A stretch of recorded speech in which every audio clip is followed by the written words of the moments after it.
There are no questions asked. This is a photographic look of how His Excellency Mwai Kibaka Presidential Library will look like after completion.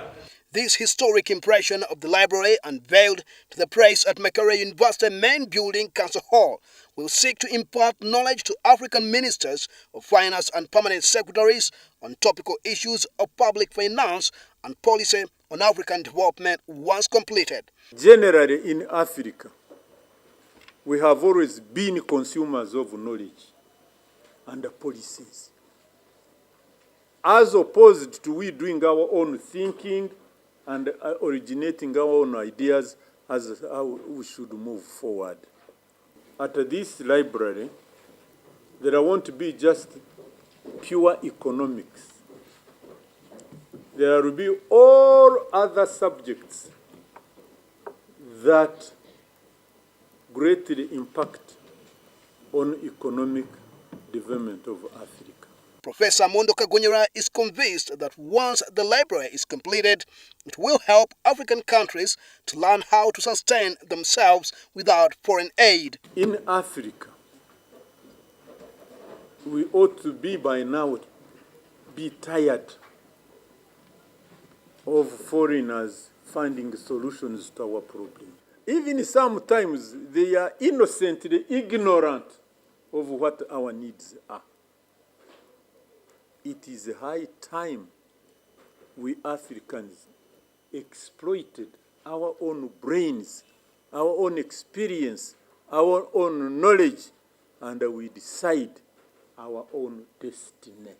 Apparently, the university is caught up in a catch-24 situation to raise $50 million, which is needed for the project. However, through fundraising led by His Excellency Mwai Kibaka, Professor Kagonyera has no doubt that the money will be found. We expect him to use his influence and power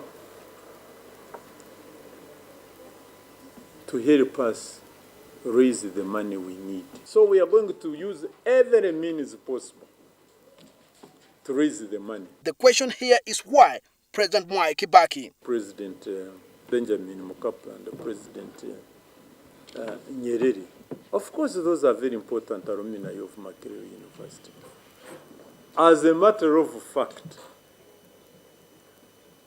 there is a lot of thinking going on as to what should be done in the recognition of these other former leaders. You'll agree with me, Innocent, that you cannot do everything at the same time. You can question the priorities, yes, and everybody will use their own judgment. And the people will come to different conclusions. That's a normal thing in life. This library is expected to take 3 years for construction. The proposed new library will be built where the old MDD building is located, and the MDD students will be transferred to other premises. On Friday this week, the university will do the launch of the historical Mwai Kibaka Presidential Library. President Museveni will be the chief guest.